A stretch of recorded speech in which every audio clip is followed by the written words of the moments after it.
Hello everyone, welcome back. In this video we're going to talk about Chapter 7 from the Helicopter Flying Handbook, which is all about performance. All aircraft have performance considerations, and your performance is going to vary based on the weather. Right? So just like an airplane, what's going to affect your performance? Density altitude, right? Density altitude, what is it? Wind chill for your aircraft.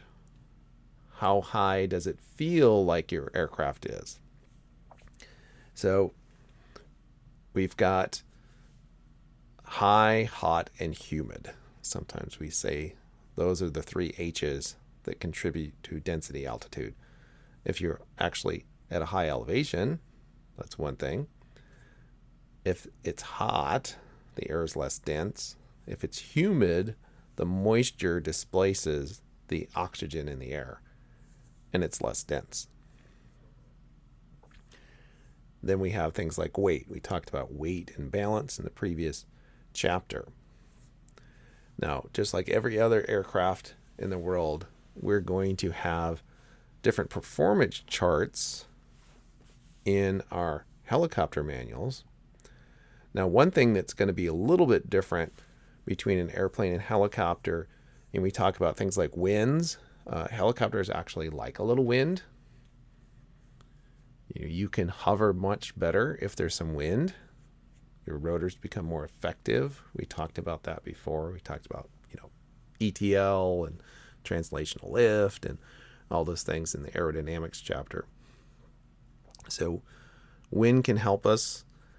And another thing that's kind of distinctive to helicopters is this height velocity diagram. And it says, hey, avoid operation in these shaded areas. It says this is your recommended takeoff profile, is this dashed line. So what does that mean? That means that you're going to start going down the runway and you're going to accelerate. And once you get to about 40, 45 knots, then you can start to really climb out. That's kind of the recommendation. So the shaded area is don't be here if you can avoid it. Because why? Well, here's the why. If you were to lose your engine in this region, they've determined that your chances of a successful auto rotation where you wouldn't damage anything in the aircraft is low. They also don't recommend that you're skimming the ground at some crazy speed. And that's why they're saying, hey, don't be less than 25 feet in the air and doing 130 knots. So this is a very much misunderstood diagram for a lot of helicopters. So I'm going to go ahead and I'm going to pull up this diagram for the Schweitzer.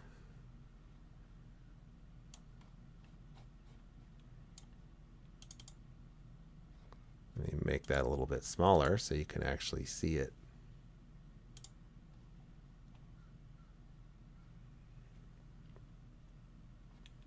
So for the Schweitzer, it's looking a little bit different. They have the different recommended takeoff profile. But they pretty much want you down there near the ground. And then when you get closer to 30 knots, you might start pulling up a little bit and climbing a little bit. And their recommended profile is that you climb out at 60 knots. So that's a HV diagram, something very specific to helicopters. And now notice it says avoid operation in shaded areas. It doesn't say it's prohibited. It's just trying to keep you safe. They're saying all the way up to 450 feet. Above 500 feet, do whatever you want.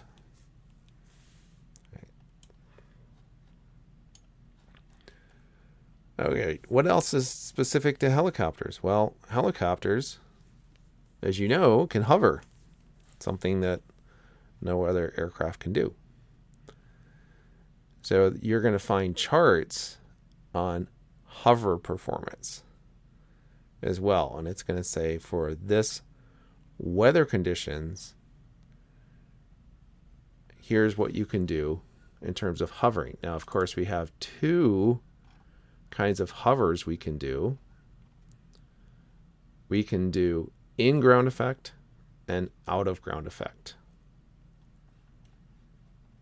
So let's look at this chart, also from the Schweitzer. This is the in-ground effect hover ceiling versus gross weight. So the maximum weight of this helicopter is 1750. And you can say, all right, if it's a cold day, it's 0 Fahrenheit, and I'm at 1750, I can hover in ground effect above 6,000 feet. So it looks like, we'll call it 6,400 feet or so, maybe 6,300. And you're like, oh, that's pretty good.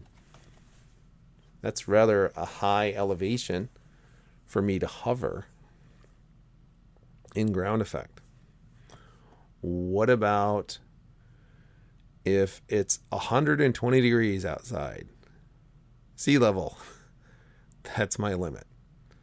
Now, you're probably not going to have those extremes too often, but even if we say 100 degrees Fahrenheit, now it's to 1,000 feet. If we say 80 Fahrenheit, we're at 2,000 feet.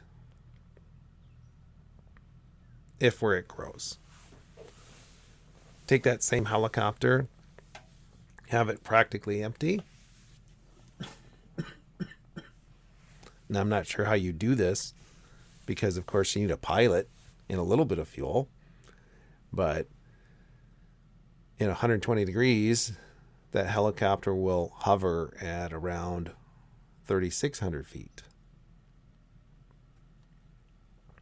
Or at 0 degrees, almost 10,000 feet. In ground effect. So why do I want to know this? I'm trying to land somewhere, and it has a certain elevation.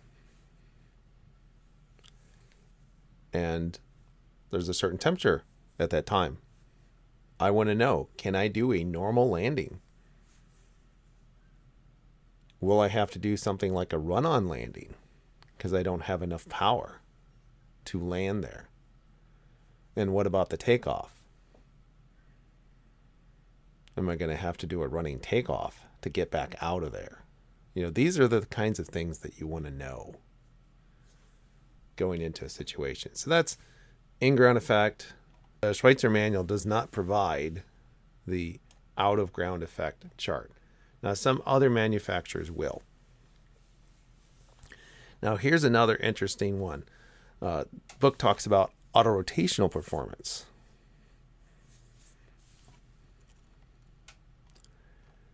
So what is that all about? This is the performance. This is the speeds that you need to have in order to do a good auto rotation. So it's the rate of descent versus your airspeed. So if you look here, you see this little minimum. Now, this particular chart, it's about 52 miles an hour or so. This is for a certain S300, so it's a model of a Schweitzer. I think it's kind of ironic that I see this chart in here for a Schweitzer, and it's not in the Schweitzer manual, but that's just the way things are, I guess. But here's what you'll notice. Okay, so let's say my minimum speed is 52.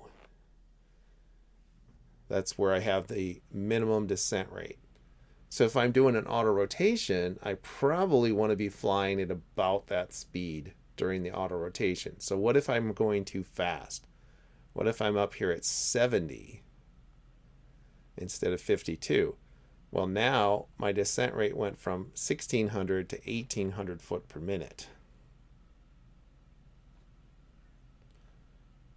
Similarly, if I'm going too slow, if I'm going 40, now my descent rate is something like 1760 feet per minute.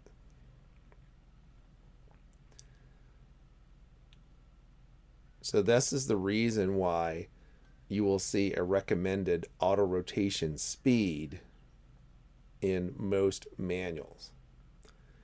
Now, one thing that's good about a chart like this that, is often not found in the manuals is this shows you, what's going to happen if you're slightly off. So if I look at this chart and I say 52 is my goal, but I'm at 50 or I'm at 60, my descent rate isn't really that much greater at 60 than it is here at 52. And why would I care about that?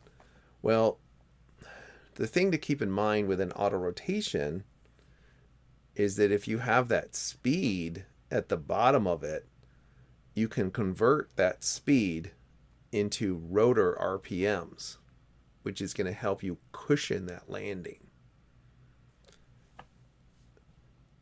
For that reason, sometimes a little bit faster can be preferred over the absolute minimum speed.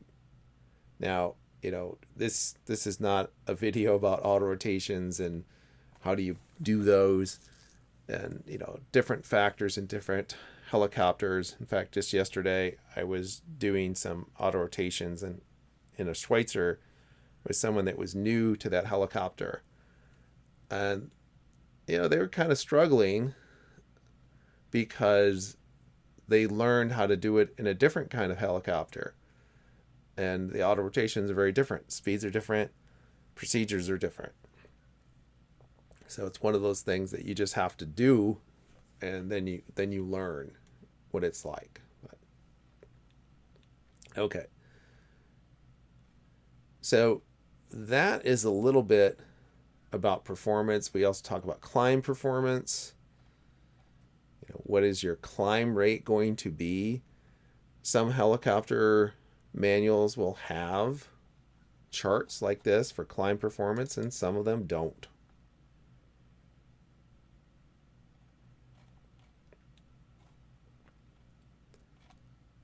So, that's another consideration.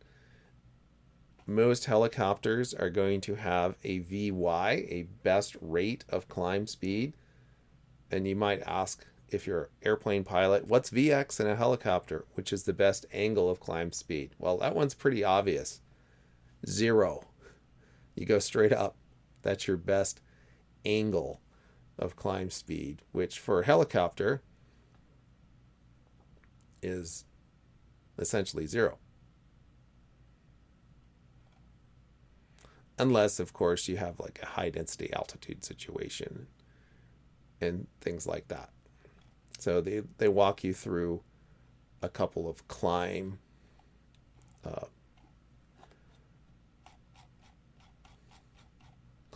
calculations. Now, again, if you look at, say, the Schweitzer, your best rate of climb speed, VY, is about 41 knots. But that is not consistent with the HV diagram. And that is correct. So if you look at the HV diagram, it's going to say, hey, you should be climbing out at around 60 knots. That's the recommendation. However, it climbs better at 41. So why don't we always go with 41? Well, it's safety. Right? We don't have that safety margin at 41 that we do with 60. Now, if you need to climb out at the maximum rate, then you're going to go for 41. The same thing is true with airplanes. People often ask, how come we don't always do a maximum performance takeoff and landing? Well, you don't always need to do that. And if you don't need to do that, then why are you going to risk it? Why are you going to have those smaller safety margins? All right, so that is pretty much chapter number 7. So we will see you next time for chapter number 8.